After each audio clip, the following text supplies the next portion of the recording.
Notre premier invité est Pierre Derris, directeur du développement durable d'IKEA France. Bonjour. Bonjour. Merci beaucoup d'être avec nous. IKEA, leader mondial incontesté de la vente de meubles, malgré leur nom imprononçable. Bon, ça c'était pour la petite blague. On va parler bien sûr aujourd'hui de vos engagements RSE.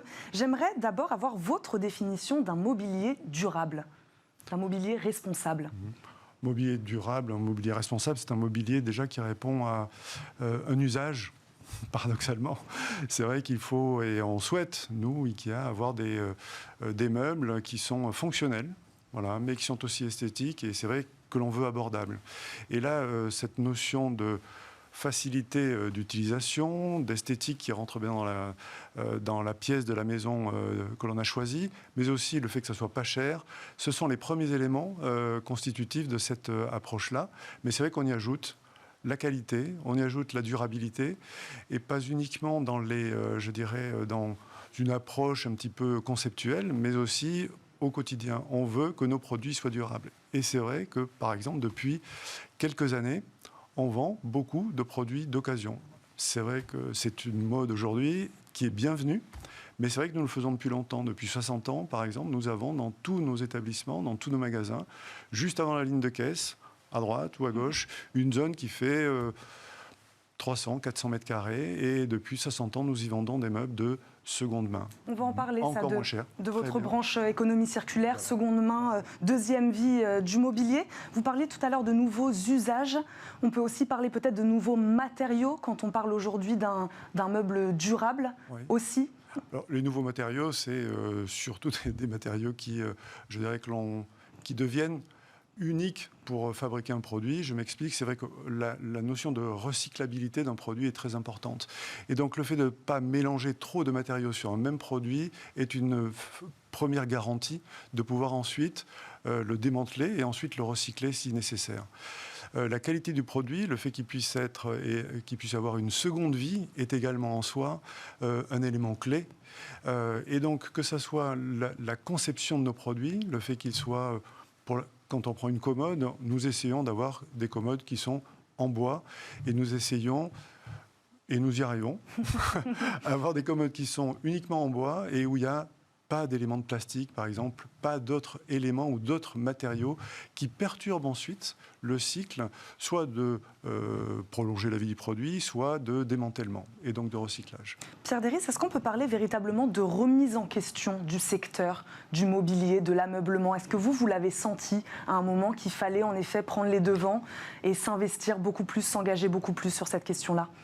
Oui, et c'est une remise en question qui est générale, bien sûr. Je pense que ce n'est pas uniquement le secteur du meuble, c'est tout le monde réfléchit à ces sujets-là. Si on regarde sur les 20 dernières années, les deux constantes qui sont transverses pour toutes les entreprises, ce sont la digitalisation, c'est-à-dire que depuis les années 2000, l'informatique, aujourd'hui le digital, touche tous les métiers de l'entreprise, mais aussi touche la relation entre l'entreprise, la marque, et puis ses clients. Et la seconde constante ou valeur, c'est tout ce qui est développement durable. C'est-à-dire le fait qu'on s'inscrive dans une démarche qui n'est pas uniquement une démarche de relation pour vendre, mais aussi une démarche de confiance qui fasse que la marque et ses clients soient associés sur soit des valeurs communes, soit que la marque prenne les valeurs qui sont les valeurs les plus, les plus ambitieuses sur ce sujet. Il y a un aspect de sensibilisation aussi, donc. Et donc, la sensibilisation, exactement, devient, une part très très forte de notre responsabilité. Mais pour répondre à votre question initiale, c'est vrai que ces deux critères, la digitalisation et le développement durable, font que beaucoup de modèles économiques sont secoués depuis une vingtaine d'années également. Année après année, le e-commerce prend une part importante de ce que nous faisons chez IKEA, mais beaucoup d'entreprises, pas seulement la nôtre, et que nous sommes obligés de tenir compte à la fois de ces grands aspects transverses que sont le développement durable, la digitalisation, et de voir l'impact que l'un et l'autre ont sur le modèle économique.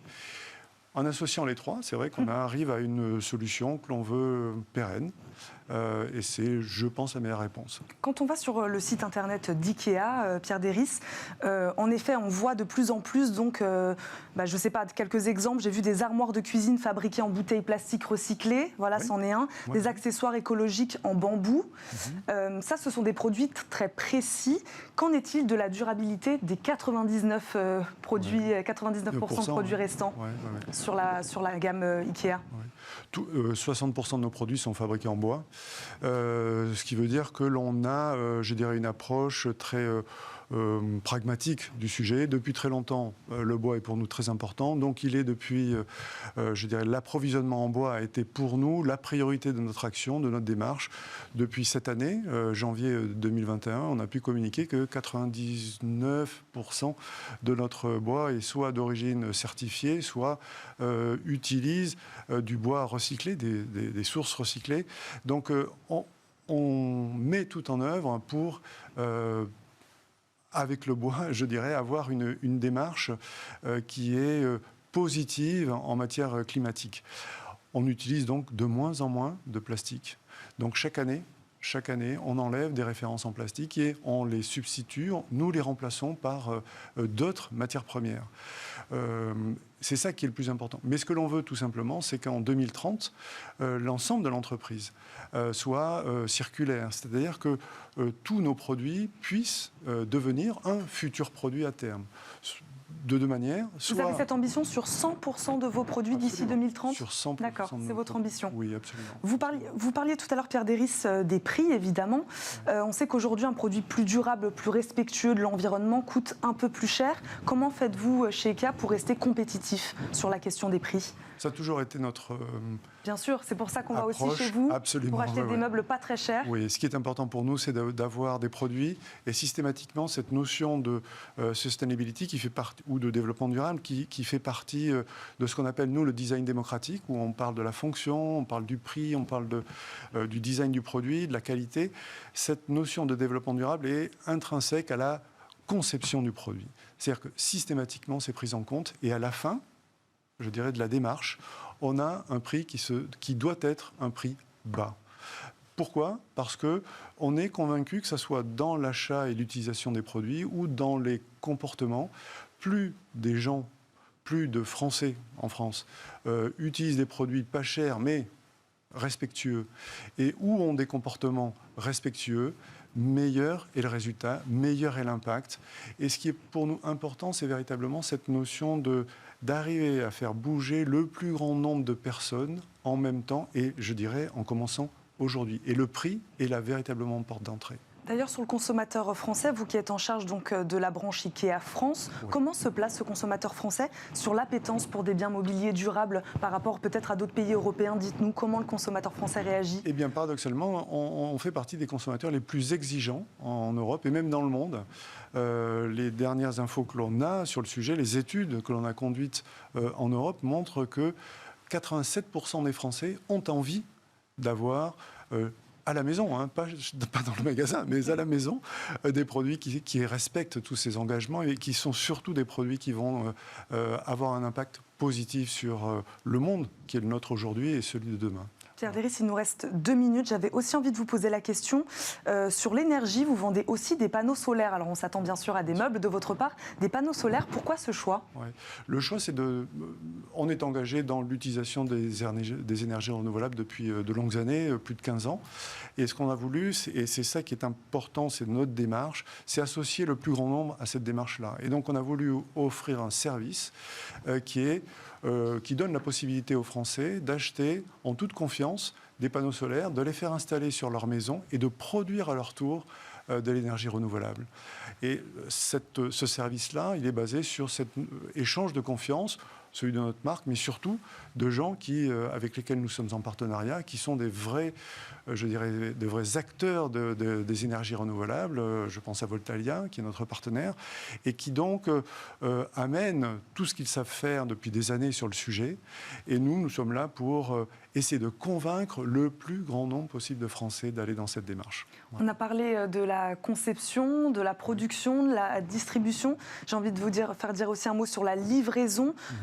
Comment comptez-vous atteindre votre objectif, je crois, de 0 émission d'ici à 2023 ? Je crois que c'est votre objectif. Fin 2023. Fin 2023. Absolument. Nous souhaitons et nous mettons tout en œuvre pour livrer 100% de nos clients en zéro émission. La grande partie de ces livraisons se fera par des camionnettes électriques. Un pourcentage résiduel sera fait à bicyclette avec des solutions comparables. Voilà. Et ce que l'on essaie également enfin de faire, c'est d'organiser pour les villes un peu métropole, comme c'est le cas de l'Île-de-France, d'associer des solutions complémentaires. Et donc, on teste déjà depuis quelques semaines un préacheminement par la Seine de produits, de livraison pour les clients.